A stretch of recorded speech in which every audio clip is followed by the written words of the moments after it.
All right, Dr. Bino, I'm very happy to have you here in the conversation with us this morning. Yeah, I'm in the morning to you. beautiful city of Verona. Actually, it's morning here. Anyway, you tell me if it is not morning where you are. Uh, so, how is the situation where you are? Let us know because here it's 9:31 this morning. Hello and welcome to Obehi Podcast. I'm your host, Obehi A14, and I strongly believe that everyone has a story to share. Now, let's get started with this episode.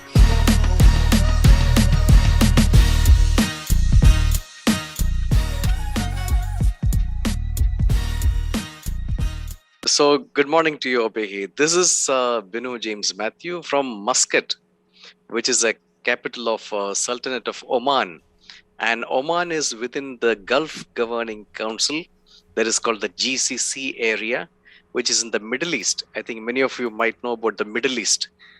And this is one of the countries which is very beautiful in the scenic beauty and a lot of beautiful landscape all around. And the time now is 12:35 here in the afternoon. We're going to be talking about you because in this podcast, we love to talk about people, your Yes, background, where you are coming from, and what you do.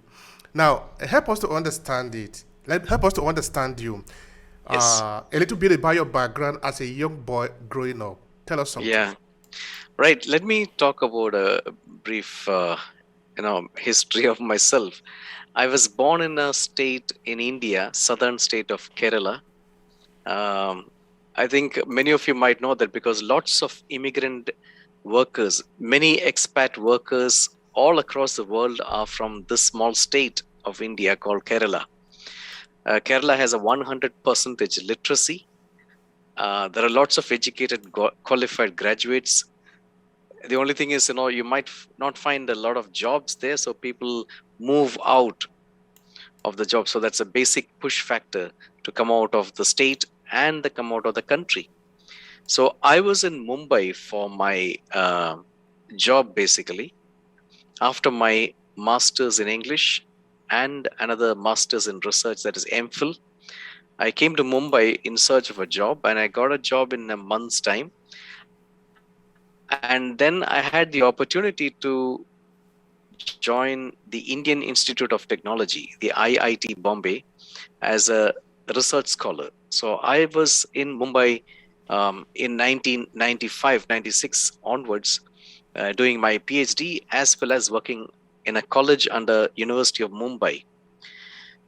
Perhaps IIT has transformed my career, my perspective altogether. So when I finished my PhD in 2002, um, I again looked forward to other opportunities, and that's how I came to Oman, Muscat, Oman. So here I work in a government college, and I started teaching English language initially, then moved on to, there was a big difference when I moved from India to Oman. In India, there was a lot of importance given to, literature. Okay, language as well as literature. In fact, all our graduate programs are language and literature. Whereas when I came to Oman, Muscat, Oman, here it's more of language-based curriculum. Here it's more of functional English, more of communicative English rather than the literature per se. Although there are courses run with the literature.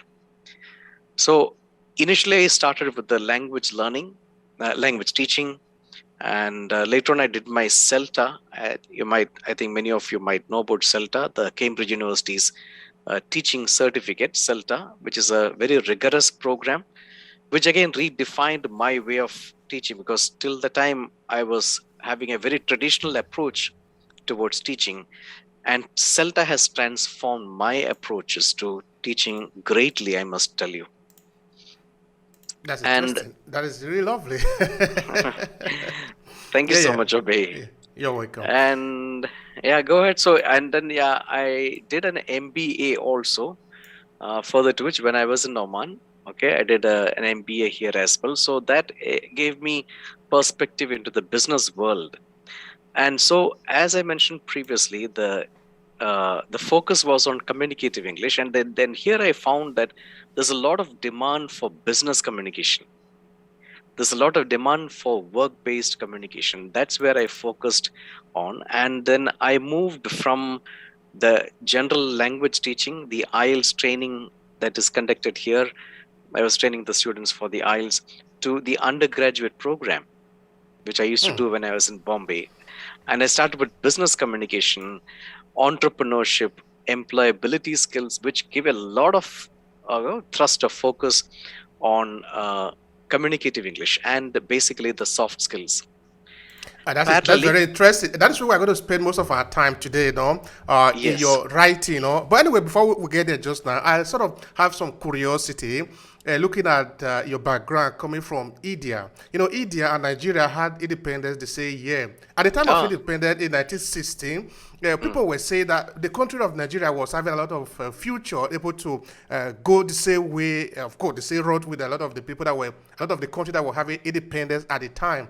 But the country, Nigeria, have not done a lot of investment in human development. So yes, we see that India is moving a lot ahead, whereas countries like Nigeria, because they haven't invested a lot in the people in terms of right. entrepreneurship and tech, for example, there is a little we can really boast of in terms of technology. So now, in the online world today, I have a lot of friends from India who are in the tech industry. So I Right. don't know if you want to say anything, particularly within the area of the development of entrepreneurship in India, and particularly in the tech industry. Say anything about that, please. Yeah, Obehi, as you rightly mentioned, and I was previously also indicated that India churns out a lot of educated and qualified personnel, which are of high demand across the world, particularly the Silicon Valley in the US. Um, um, Maybe one reason or the other, when you compared South Africa to India, yeah, we know that we got independence almost at the same time, and we almost have the great leaders like Mahatma Gandhi or Nelson Mandela from the other side. Um, you know, Further down the line, we can see that the priority of giving employment may not be sufficiently looked into. And as a result, maybe, as you said, necessity is the mother of invention. Many people have become natural entrepreneurs because there is scarcity of job. I mean, it was a natural process. If you don't find job, you create something of your own. So that, I think, perhaps led to the growth of entrepreneurship. Many people have set up their own firms. A lot of dot-com companies. I remember when I was in the 2000s early, a lot of dot-com companies have mushroomed everywhere in India. Out of that, a handful of them still survived and they thrived the market. And many people have merged into that. Many people went to different countries, migrated to different countries across the world. So perhaps your question to the immigrant workers and especially the software companies, this one which is there, I've said many jokes about why there are lots of software graduates from India because of the Indian language, which has very similarity with the science code, the codes in the computer codes. Well, apart from that, I think the main reason is, we were pushed to finding out our own jobs and ventures that we have to take the risk to find out where we can find some place, some kind of a foothold to continue with our life. And that is interesting. That is really interesting. Because, for example, you look at the India heading Google, look at Microsoft, look at other big tech Yeah. in the Silicon Valley and in the world of technology, basically globally today. Of course, India have a significant role that is playing there.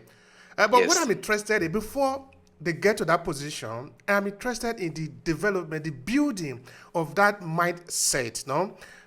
Because if you don't invest, okay, I want to believe that there is this urge to be able to create something for yourself because you didn't see it available, no? Of course, that is basically what entrepreneur is that you are solving problem by providing solution to the problem that you find in your society. But one thing I want to understand from there is there any way the government in India have invested in a significant way in the people in terms of technology, in terms of projecting the future that maybe other people, other country can learn from? Because like I'm saying, India and Nigeria got independent the same year. So Yeah. India have moved ahead a lot. We are still far behind. So we are trying to Okay. find what can we learn from each other. Yeah.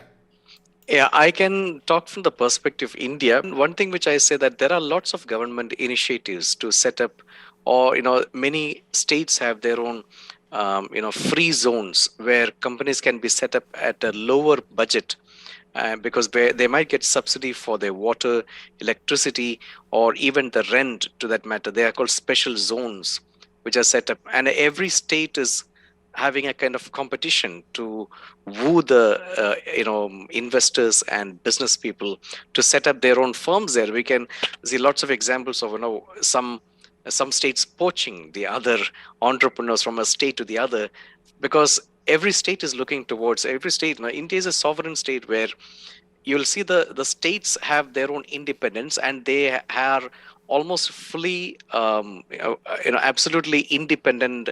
Although the government federal support is there, they are fully on their own, so they have to make their own opportunities for their own people. Otherwise there'll be an internal unemployment issue there. In many states in India, there are lots of very attractive opportunities for the entrepreneurs, for the business people to invest, set up their own firms, and a government has a lot of like a single window opportunity for them to invest.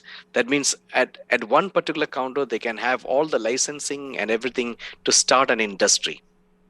Those are done in India, in many parts, many states in India, I must tell you. That is very interesting because if you want to expect maybe the central government to provide everything for you, it's going to be very challenging, which is the case in many countries, like in my country, which is Nigeria. I believe that is one of the problems that we actually are having. Okay, I'm not going to dominate the conversation with the situation Right. of Nigeria, but since, okay, there is a lot of relevance between Nigerian and India, because we had the same in English as the colonial of the territory, and we got independent the same year. So it Okay. will be expected that we have a lot to learn from each other. So that is from the point of view I'm trying to ask you those questions.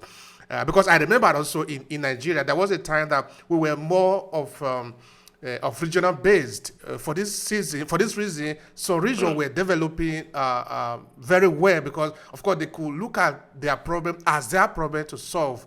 Whereas Yeah. today, we are a kind of a federal based as a structure. Everything is looking towards the federal government to provide a solution. But Yeah. if you allow the state a certain autonomy to be able to say, okay, this is your problem, go and find solution to your problem, then there is going to be Exactly. a kind of competition even within the Exactly. country. Exactly. And this competition can be very heady. So this is where I'm Yes. trying to see if there is anything you can really explain to me more in those areas. But anyway, of course, we're going to move on from there just now. Right. Yeah. Obehi, I appreciate that the way in which you have easily captured the points. Yes, we were talking about right from India and Nigeria. Yes. Very interesting. Now, you mentioned about the previous thing, despite all this, state-wise funding and the initiatives taken, you can find many of the people from Kerala, okay, in the southern tip of India, still moving out to different parts of the world. You name any country, you'll find, entrepreneurs, even, people who set up small shops, coffee houses across the world.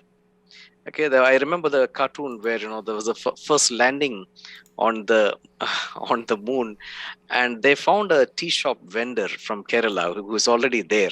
So that is how we are popular for, because they are found everywhere. Because one of the reasons is, because of the reason is the push factor more than the pull factor.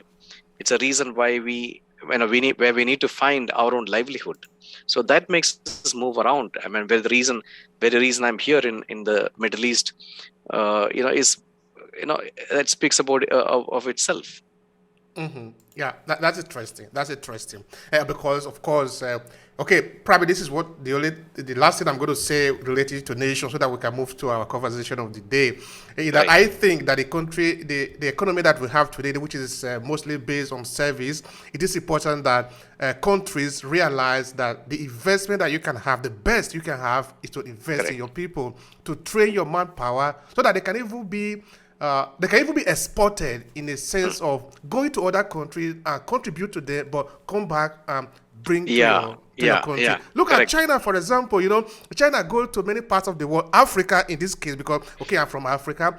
When they get a lot of contract there, they bring in their people to come and do the job. Okay, in Mm, terms of international business, there are some areas that we might there might be some areas that we might accept or not accept them. But the point is that they have people that are trained to do the job. Just give them the contract, they get it done. correct. So if you are a country that want to survive in the economy that we have today, you must train your people. But if you don't Exactly. train them, you are going Yeah. to suffer. If All you're going to right, suffer.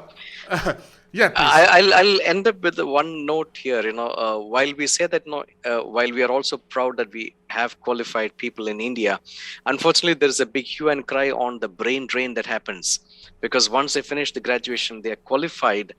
Other countries benefit. I think you indicated that. That prompted me to say this. Other countries benefit from the graduates who are from India. So that's also causing a big brain drain. And I don't think hardly anybody would think about coming back, because the host countries there provide a lot of facilities, and including the lifestyle difference there.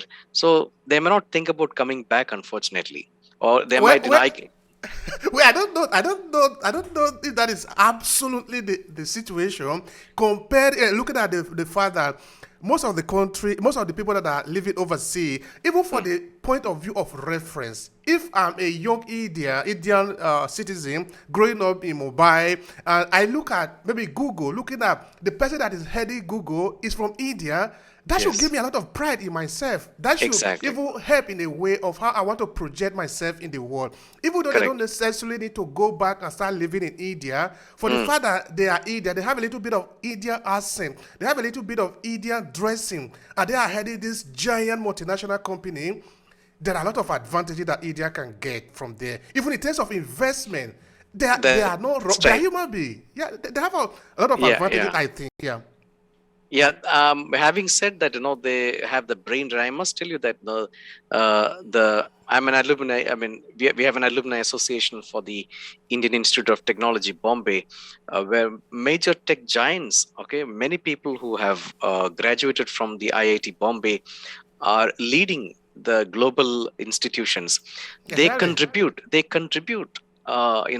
Financially to their alma mater, and which is very positive actually, which in turn helps the state and the country, Yeah, yeah, as you yeah, yeah, mentioned. yeah. Absolutely, very important. All right, Dr. Binu. Now, let's move to the central piece of today's conversation, which is business writing. How did Right. you get into business writing? Because that is where I'm going to spend most of the time just now. Yeah. Obehi, as mentioned, I started with my language skills, literature and language skills, then came to the Middle East, where it was found to be more of communicative English. Communicative here means writing and speaking and listening and reading. This is what, and basically the the institution which I joined caters to the financial employees, the banking and financial employees. So we have a training department, and in this training department, the college has helped me to groom myself as a trainer, as a corporate trainer. There were trainer programs, and I could certify those. And I'm a certified trainer at the moment. Besides my graduate level teaching at the college, okay, I'm also having a good amount of time spent on training the corporate clients, which includes most of the banking and financial sector employees in Oman for upgrading their skills. And one particular skill is focused for me is business writing, business communication. So this soft skill is perhaps when we pass off from the college, we may not realize the importance of the soft skills. The soft skills, when they start working, they realize the importance of communication. Because I was just reading Warren Buffett uh, took a Dale Carnegie public speaking course in 1951. So it means many people realize the importance of communication once. And I have lots of friends, plenty of friends in Oman and in India, and they invest a lot of personal, time and money on self development, especially on communication. Many of them have joined Toastmasters, which you are aware of, the International Toastmasters. So they are trying to improve their own self. They realized it after they joined the firm, because you see, great leaders are all good communicators. That is Okay. powerful. On the other hand, if you are not a good communicator, you have a big challenge of becoming a leader. Absolutely, So absolutely. here in the banking and financial, in Oman particularly, they send a lot of their graduate, basically the Omani, the young national graduates, for upgrading their qualification. And they have a project for that. They have a vision 2040 for Oman, which which focuses on soft skills particularly. It's called future skills, and one of them is basically the soft skills, the writing. This is what we are talking about now. That if you are a country that want to be significant in the world, you must have a plan. You must have a project for your Yes, population. Look at most that's of true. you that are coming from India, another part of the world, coming to teach in the Middle East, teaching them about English, not just about how to speak, but how to speak professionally. And the Correct. country in the Middle East are paying you because they want to arm their population with knowledge. Exactly. Correct. And Correct. knowledge is a new currency. Yes, exactly. Absolutely, Obehi. What we perhaps, when I look at my Indian colleagues and expatriate population here, even when I was in the school, I was a very average student. I never went on the stage. Perhaps I was so scared. I never spoke on the stage. Um, all these things can happen later on when you realize that no, you didn't get an exposure to speak in public. So you realize so you have to develop on that area, because one of the areas of weakness I would see from the Indian students, at least in my generation students, where they were very poor public speakers in front of to talk to a group of people or in a meeting. Okay, me included. So I had to focus particularly on that skill to enhance it. But one thing is there, having mentioned that now I was a very average student in the school, not even once I went on to the stage. If I can improve, anybody else can improve. And that's the, magic of soft skills. You focus on it. Soft skills, whether it is speaking or writing particularly, is like a muscle. You practice on those muscles and you can flex it regularly, it improves. And that's what the soft skills is all about. So writing also, it doesn't happen overnight. You won't become a great writer, but you can always improve your writing skills, improve your language communication. Perhaps it was easier for me because my basis was on language and literature. So for me to develop a focus on business communication, business writing was not much of a difficulty, other than focusing with my mindset towards that particular goal. All right. Now, I want to believe that some people don't even understand what you mean by business writing because they say, oh, well, writing, what is business writing? Help us clarify that. Yeah, let's talk about business writing in the perspective. First, the big canvas is a soft skill. The soft skills are the biggest canvas there. And out of that soft skills, you can talk about communication, interpersonal skills, being flexible, team working skills, work ethics, time management, attitude. These are all soft skills that we all come across. But the thing is, most important thing is, many people do not realize the importance of soft skills until it's a bit too late. Several studies have found out that success is not based on hard skills, but 80% of human success is based on soft skills. Technical know-how that's there, which is very important. But you need to have a good balance of hard and the soft skills in order to become successful in your career and the workplace. As they say, um, hard skills might get you to the interview, but soft skills will take you further towards your career or to get promotions. That's interesting. Yeah. All right. Okay. Bino, now, help me get this point clear. Now, somebody get this gist that you are sharing on, and the person say, okay, I want to develop this area of my life, no? Because like you were saying, you were the best starting out in the area of soft skill, whether in communication, coming out in public and speak. And this is true for many people that become expert in the world. Because if you're already good at the thing, you necessarily don't need to improve on it. It's like you want to be rich. If you already have money, you don't need to be rich because you already have it, though. If you Correct. want to be rich, meaning you don't have enough, no? So you need to find out the strategy on how to get there. Now, in this area of developing your soft skills, where do you think somebody should start from as a kind of a Okay. baseline? Yeah. Yeah. The first starting point is the mindset. You decide whether you want to improve. So self motivation is the initial stage for improvement for any skill, for that matter. You talk about swimming or cycling or riding bikes. The first thing is, are you interested in it? Because you said that you have mentioned already that you find the need that if you don't improve it, you won't become successful. Like if you're born with a silver spoon, perhaps you don't need it because you have your parents hard earned money, you are just enjoying it. But when you realize that no, you need to improve in your career, and otherwise you'll get stagnated within the same position, that's the realization and the starting point, I would say. The next thing is where to find opportunities. Opportunities can be found in different avenues. Okay, one is that now that the internet is available, there are plenty of YouTube videos. Okay, channels will be giving you free opportunities for improvement on your writing skills. Lots of things. I have subscribed to many of them, and I myself listen to videos on a regular basis. I have made my own selected. I have subscribed to many of those world leaders.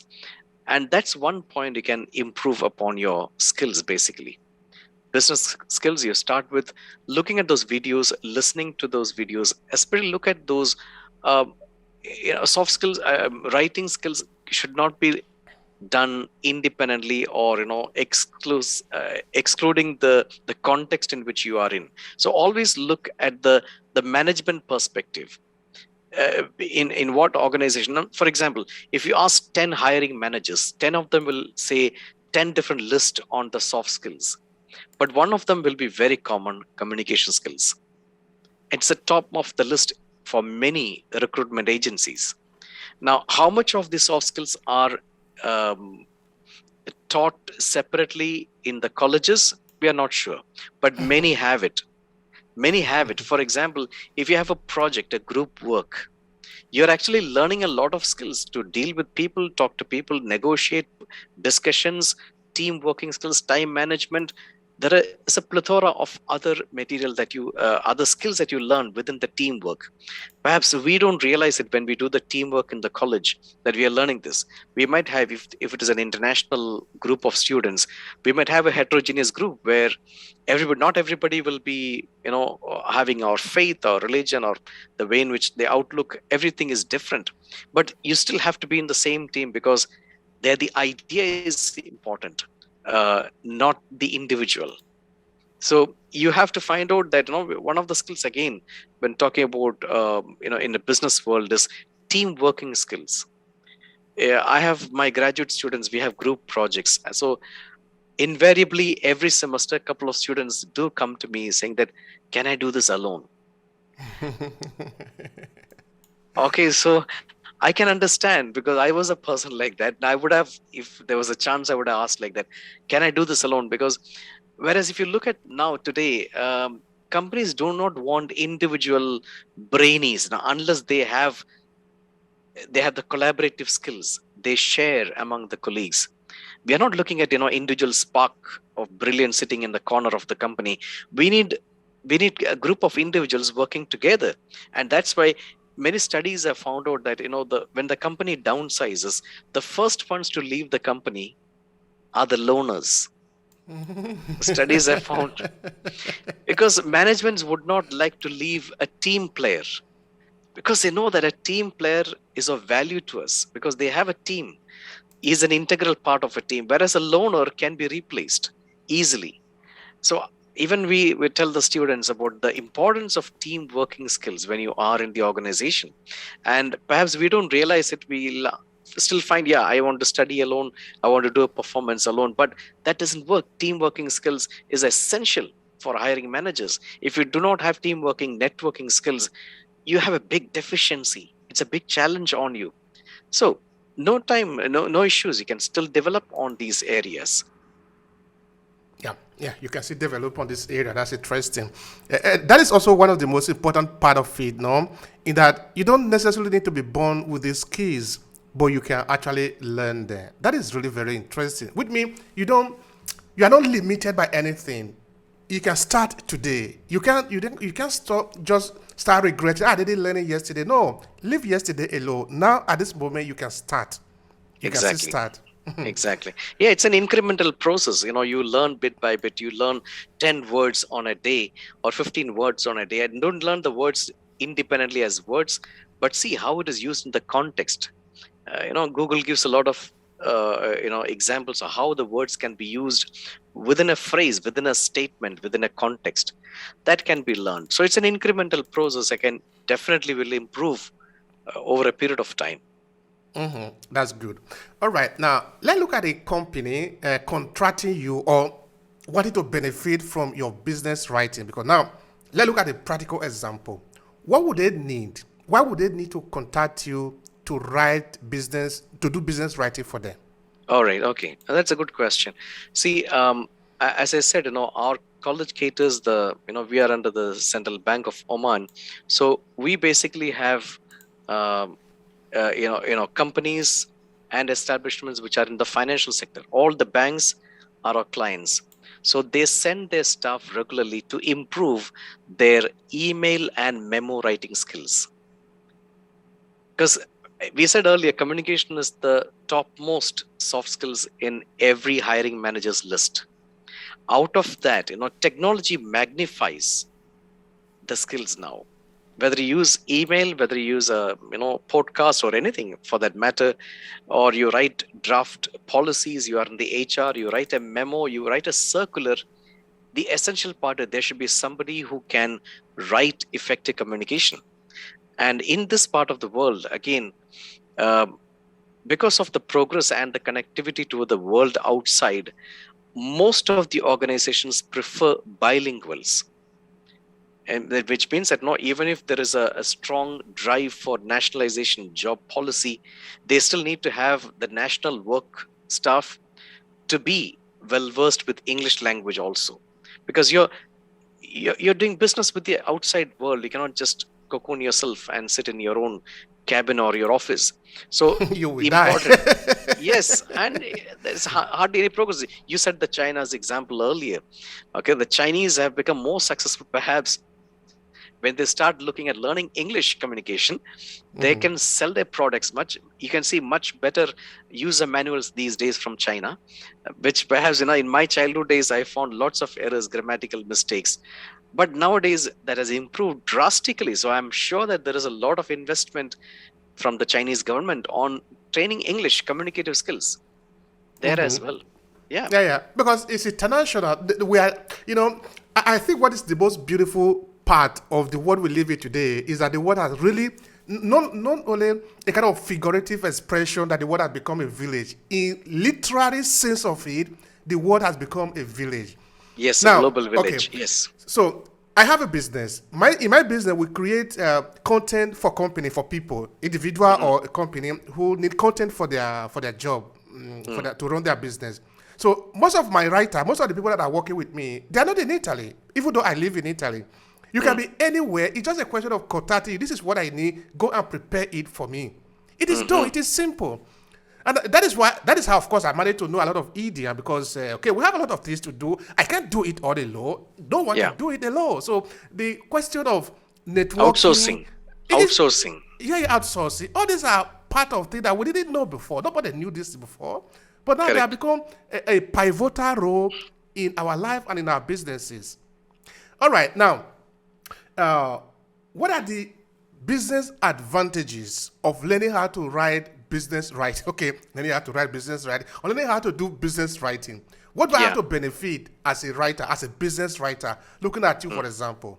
Okay, so one thing is not when you write in any sort of company will largely depend on the staff, the personnel's communicative abilities.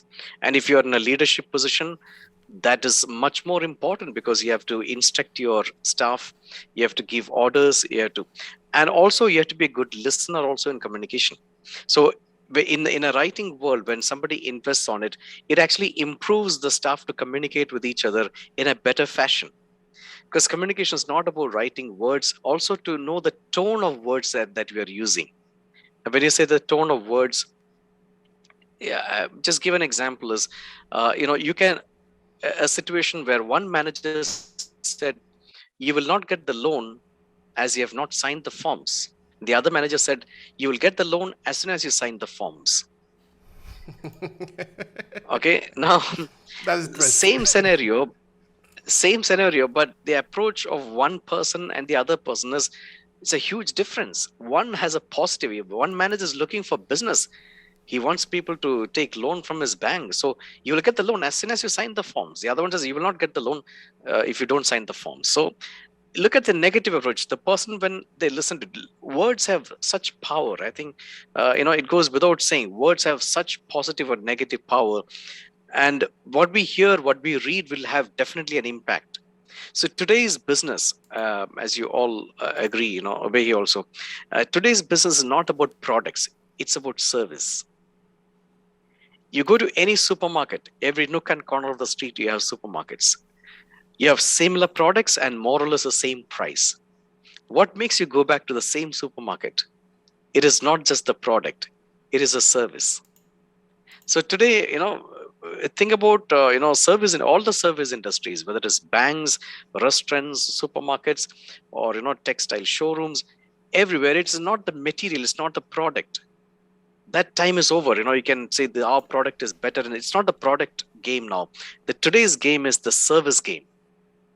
So if you're good to deal with customers, if you're good to speak to customers well, the other day I went to a supermarket, and then one of this chap was, I went to buy a bottle of perfume. And this, I have a special brand always, I say. So this time, this chap is a really smart one, okay? An Indian guy, I must tell you. So anyway, he was telling me, so try this one. This is a new one, and you might like it. And I like the product, and I bought that one. So he has actually, see, in business we call it, upselling and cross-selling. He has upsold. This is the economy of service, no longer economy of just product. I have this. This is the best and all that. Now, Exactly. tell me about the transition. How do we transit? Because the economy have already transited. If we didn't know that, we're sorry about it. We are living in a different kind of economy. How do we also transit in our mentality to understand that we are? Because, okay, now, by saying the economy have transit, I'm saying that the customers have become more sophisticated. Yeah. If you don't correct. treat them well, they are not going to patronize you. Exactly. So, how do we prepare our mind to transit properly? Help us Yeah. with that. So see, the rising competition these days, as across the world, there is a lot of competition on entrepreneurship. So better ones, product improvement can be done technologically. Yes, you can advance the product, but most important thing is to sell the product, and that's where you need the communicative skills. A salesperson who can market, to sell a product in a much better fashion will definitely be of much demand, because it is not just the product. Maybe you have a brilliant product, but if you're not able to market well, that's efficiency. That's a big loss for you as a company. So, service industry have realized this as that it is not just they've gone are the days when you can, buyers beware. So, gone are the days that now look at these companies. They have in Oman we have a 14-day return policy, and in the US they have, I think, 30-day return policy. And not about Nigeria. The return policy, if you buy any product, you can just return the product saying that I'm not happy with it. That is interesting. Do you have that? Do you have that in your place? Yeah, we have it. Of course, I'm living in it, and of course, we do have it here. It's guaranteed. You need to guarantee it. Even if you go to the supermarket and you buy something and you realize you don't, okay, I'm not talking about buy a pant or some eating thing, but if you're going to buy a cap, you didn't like it, you can return it. They give you back your money, or Exactly. okay, there are some little variation that they might tell you, okay, we will give you the money, but not in cash. Take something else. So it means that the customer, the way we treat customer, you don't have a choice, as in I don't want to Exactly. treat you right. You will go out of business. Yeah, so as they say in service industry, particularly restaurants and hotels, it's not product that you have. Okay, you have the best suite in this hotel. How you deal with it. They always say that quality is remembered, whereas the cost is forgotten. You may not realize how much you paid for a last vacation, but you will realize the smile on her face of the customers, a service agent. You will remember a good experience, or even vice versa. That will last forever. So next time you think about it, see, always remember this. I tell this in the training also. Imagine a bank has 100 customers and came back and said, your bank has horrible service. Okay, it's very slow in the process. Now, as a bank manager, you cannot be complacent saying that 98 customers didn't say anything. These two customers are, in fact, maybe representations of another 20, 30 customers.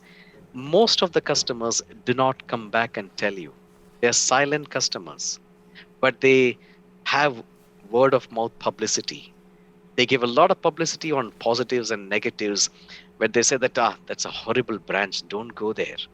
They tell their friends, they tell their family. So, irrespective of the $1 million advertisements that you have, the billboards and the jingle, the radio, you created your own damage because how you treated your customers.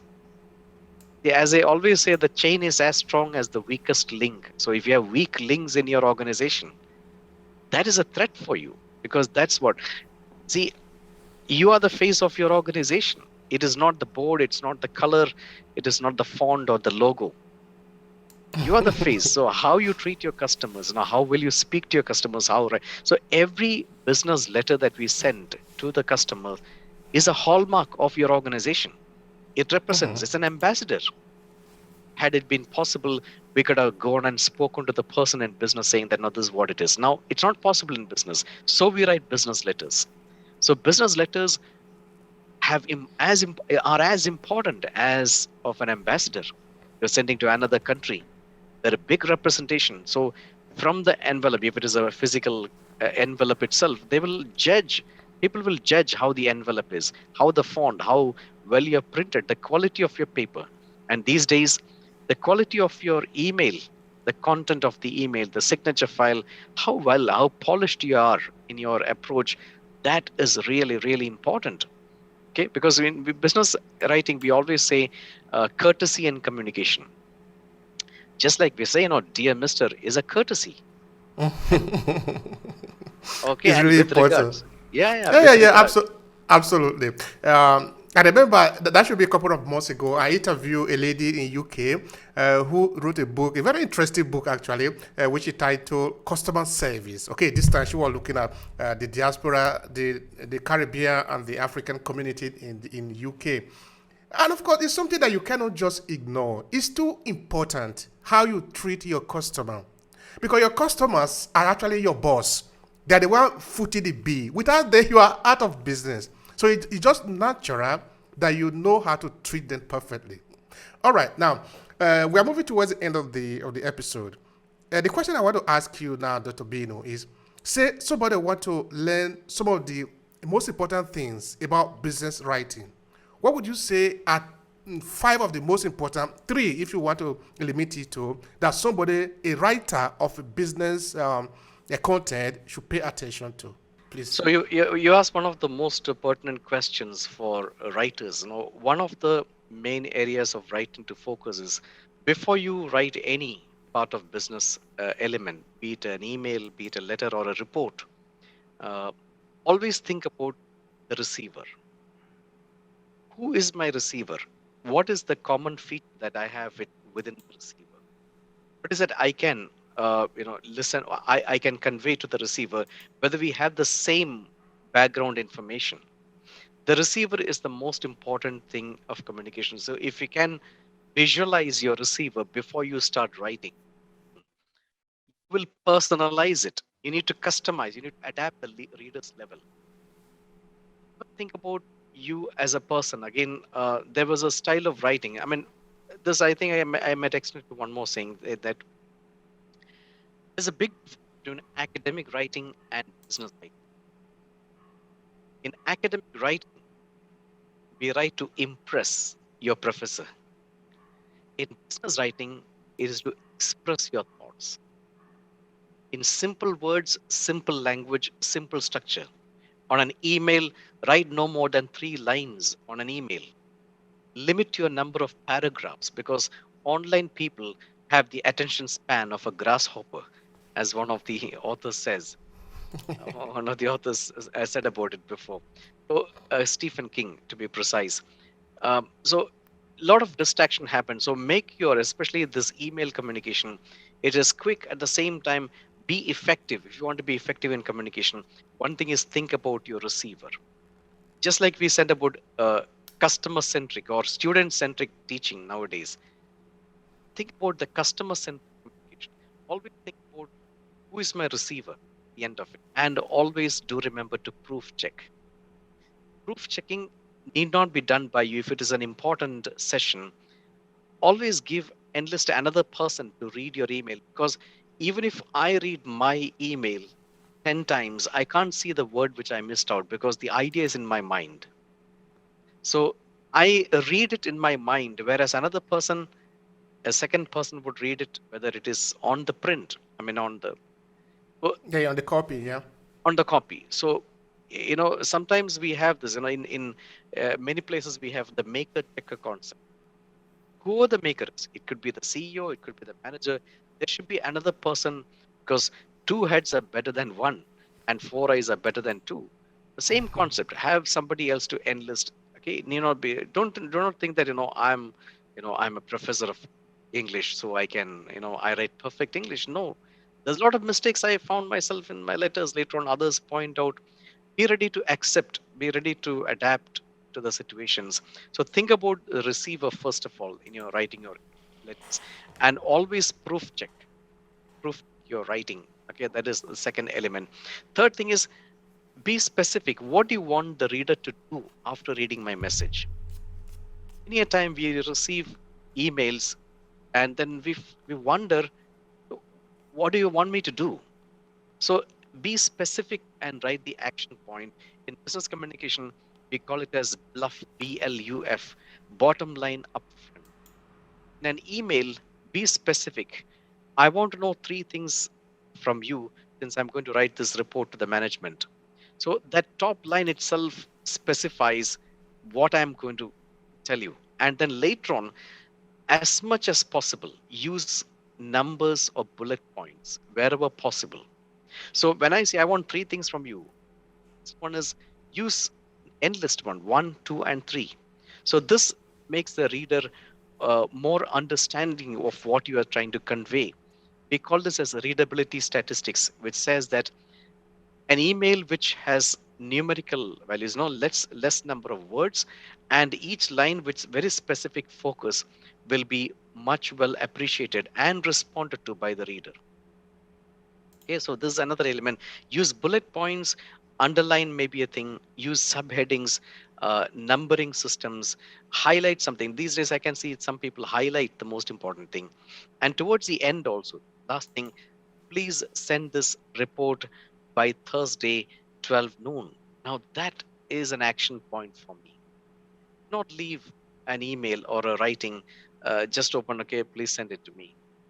Give a deadline. I mean, you can't perhaps give a deadline to your boss, but then to your colleagues, to your subordinates, okay, you can definitely make, or we have different way to give deadlines to the bosses, because I have had some experience where some bosses were, uh, very particular with, I mean, very sticky situation where I had some sticky situation where I was a junior. So this boss was telling, how can any junior person give me a deadline? So that was it. So one of my senior colleagues advised me, don't give a deadline. Tell that, no, we would like to submit the report to the management before this particular date. So that's an indirect way of giving a deadline to the person, and that worked. So always give a specific deadline towards the end, if possible, or a specific line of action. And if there's no action that is requested, you can say, no, thank you, and we expect your cooperation in this regard. It's fine. So always end the letter on a positive note. So these That's are the things which I would like to tell you. One thing is, as we mentioned earlier, think about the the receiver. We call it as a you attitude also. Think about the you, not about we. Try to reduce more of I and we, and try to write out more of you. You would be happy to receive. Okay, you'd be happy to find that. Not, I'm pleased to tell you. Perspective, I am pleased. Whereas when you say you, advertisement agencies use a lot of this you approach. Yeah, because it's effective, right? Is effective. It draws your attention. It maybe satisfies the ego of the reader. Okay. Yeah, it's all about how we communicate. Yes. Yeah, and it's all about the receiver at the end of the day, like you already pointed out, right? Yeah, that's right. All right. Thank you so much. Now, how can people connect with you? Say maybe they want to do business with you. They want to sort of get to know you better. Yeah. So I have my email address is there. It's my full name, Bino James Matthew at yahoo.com, Bino James Matthew at gmail.com. I have a small YouTube channel. So that's my name, Bino James Matthew. It's my passion for, music as well as educational content will be there. So if anybody is interested, they can definitely find it. You can see that YouTube link also towards the end. Now, what would be your final statement? Because we have talked about business writing as a main content here. Of course, the main content here. Of course, we have talked about you also and other things. How would you conclude this conversation? It might be a message of yours, maybe to people who are writing in business or to your student. I don't know. Conclude it in your own way. Please go. So remember that effective writing, carefully planned, thoroughly researched, and clearly present. So if you are planning to write something, always take some time, because just like a smart woodcutter will always sharpen the axe and then cut. Always think about what element that you need to include in your writing, what you can exclude in your writing, what is essential be there in the writing, include only that much element. Nobody in the business world has got time to read long essays. Be precise. And we said earlier, bottom line upfront. In an email, tell what exactly is expected in this email. Towards the end on a positive note, and give a timeline if possible, or if it is necessary for it. So a well-researched business letters will be appreciated. And if you're a good, effective writer, you have much better chance of getting a promotion, because it increases your chance of getting a promotion. Imagine somebody is a good writer and somebody is weak in their communicative skills. The managements would always prefer somebody with good writing skills, communicative skills, and good networking skills. Invest on yourself, invest in time and the money and the effort. There are lots of training programs available. Invest on it. You can certainly develop, because writing is a skill. Skill is different from inborn ability. Skill can be enhanced by practicing over and over again. Yeah, thank you so much, Dr. Bino. That really be very interesting. I enjoyed the conversation. And of course, like most of the guests that I bring up here, we never finish the conversation, meaning that we're going to have another day to talk about some other thing that you do. Because, yes, very interesting. Really very interesting. You're doing a great job. I have seen some of your podcasts also. Very useful, I must tell you. And it's like a community service that you're doing for the rest of the world. I appreciate that. If you enjoy this podcast, make sure you subscribe so you never miss any of our future episodes. Rate and review Obehi Podcast and share with your friends who might need it. I remain Obehi Ewafo. Thank you so much for listening, and talk to you in the next episode.